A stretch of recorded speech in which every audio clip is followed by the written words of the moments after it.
we wanted to do something a little bit different for We're OK Wednesday this week. We're with Nat and the AAP crew. They've had a wonderful time. They've won some more national awards, and I'll get Nat to explain a bit about that. We often have people in the territory talk about boxing above your weight, and I think we've had some really good examples of it recently. How are you, Nat? Yeah, very well, thank you. Thanks for coming in for a chat. So the Territory had a great night on Friday night with the Meeting and Events Australia Awards. So there were 5 state awards won. We took home 3 for the Rosie Ford won our Future Leader. We took home Event of the Year for Northern Land Council's Indigenous Ranger Forum, and Emily had a winning croc and frock combo, so she jumped into the cage of death and ended up winning the National MEA Australia Best Dressed Award. Agentur, just over the road on Kavanagh Street 2, also won a Regional Event of the Year, and the Darwin Convention Centre came home with their category award too. So yeah, a big night for the Territory. Yeah, that's really fantastic. Obviously, some very tough times for you at the moment, and it's not the first time that you've won some of these national awards. No, we've been involved with Meeting and Events Australia, which is the premier body for our industry Australia-wide. We have entered many awards over the years. We think it's a really great way to showcase not only the capability and commitment of our local industry to deliver really unique and different types of events, often in regional and remote and challenging locations. But it's a really great way to get together, to understand, where the industry's at, where's it going, what's best practice, and to network with your industry peers as well, and to shine a light on the Territory as a destination for business events. Yeah, and you obviously have done a lot of those events in the past. Obviously, over the next few months, there won't be so many of those events. A lot more online things now, but still a lot of planning going on for when those events can arc up again. Yeah, definitely. And look, what the new normal looks like is still very much being told every day. We're certainly scenario planning for our events in 2021 and as far out as 2022. Where we go with hybrid and virtual events will be a bit of a new normal. We think that we'll see that integration a lot more into face-to-face events, and whether that's a combination of face-to-face, virtual, or this hybrid type model where you have a component that's virtual, a component that's face-to-face, and what that looks like will change the shape of the industry. We certainly think face-to-face events are, they're as strong as they ever have been. It's testament to our industry about the resilience and the perseverance to make things happen even under the most challenging times. But we're really blessed to have a great network of local suppliers who always go above and beyond, and who have really, they've stepped up. No matter how tough things were, we've worked together to deliver, mutually beneficial outcomes. We're really lucky at AAP. I'm biased, but I think we've got the best team in the Territory. So to come to work every day with these girls is an absolute pleasure and honour. And yeah, every day is a good day when you're surrounded by the right people. So yeah, you have done a wonderful job in here, and congratulations to the entire team. And it will be different going forward. I know that we are certainly doing a lot more online forums and online meetings. Certainly no doubt that actually being face-to-face with people and having those network opportunities after the event finishes is one of the best parts about the events. But to be able to catch up, to be able to still progress business through these professional forums is a really important thing. We thank you very much for all of the hard work that you do. We look forward to seeing you on the national stage again really soon, but we certainly hope we will. We know we're in a great spot in the Northern Territory, and hopefully we'll be able to do conventions a lot sooner than anybody else. Yeah, let's hope so. I think, there's still everyone's still working towards that time of when we can really get going again in full swing. But in the meantime, no one's sitting back and resting on their laurels. We're still working out, well, what can we do now? What can we do well? How can we do it differently?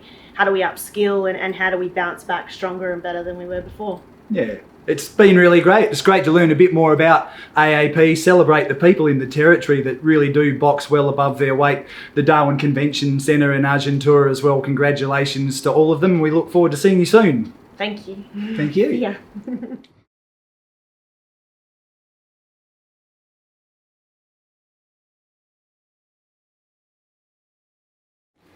We're here with the team from Agentur. They've had a great night on Friday night and got some recognition as well at the MEA Awards. So, Britta, congratulations. Can you tell us a bit about what you were recognised for? Thank you, Minister. We were recognised for the Northern Territory Regional Event of the Year, for an event we coordinated last year together with Parks Australia, the Uluru Climb Closure event. which was held at the Mototolo community, and it was a massive, very smooth event. Over 3,000 people attended, and we were very proud and honored to be part of such a significant historical event. We had worldwide media there, so the event really reached the whole world. And yeah, that's fantastic. You do a lot of work with Indigenous communities and Indigenous events. Would that be one of the largest that you've ever worked with? Yeah, probably. Yeah, we've worked in the past on the Gama Festival of Traditional Culture. Many years ago, we managed the National Indigenous Music Awards, the National Indigenous Tennis Carnival. We've been involved in many events in Kakadu, and yeah. Fantastic. And that's our passion, and we love to work remotely and get out there and bring the vision to life of communities. And that's wonderful. And Romana, you've been on board here for about a year. Yeah. You were also recognised as a territory finalist. Yeah, the NT Future Leader Award. Fantastic. Yeah. So can you tell us a bit about some of the events that you've been organising? Well, a lot of them were the same ones that Britta has just mentioned. I think the biggest ones, was the National Indigenous Music Awards and the Uluru closure. That would have to be, I think my whole working in event career would be my biggest event I've ever worked on. So that was really, I don't know how to explain it. It was really quite a special event. Coming from a cultural point of view as well, and it was also the first time I've been to Uluru. So when we were even coming close to the rock, I started to feel a little. It was just a really overwhelming sort of kind of feeling, and it actually started to get a little bit emotional. And I think because of the whole reason of why we were there as well, it was a historical moment, and I was just really, really glad to be a part of it. Like, I think I even shed a tear when we got closer. Then I needed to have a time out because you could really feel the energy and the beauty of that place. So it was really good to sort of be a part of that and to work with it. It certainly is a very beautiful part of the world, and it is very emotional. I think any time that you are there. You've got some other great projects coming up. Britta, tell us a little bit about those. We've got the National Indigenous Music Awards coming up in August, on the 8th of August. There will be a hybrid event this year. So we've got just confirmed NITV as the host, and we'll be broadcasting on television. We also will be broadcasting via radio. We work always with the Aboriginal radio stations across the country. It will be live streamed on YouTube, Facebook, Instagram, all socials. We'll have some live real events in Darwin, which we are currently location scouting, I understand. Yeah. We're working with a creative producer, Ben Gretz, who's really fantastic to have on board this year for the first year. And so I think it's a great opportunity for, the National Indigenous Music Awards been going for 15 years.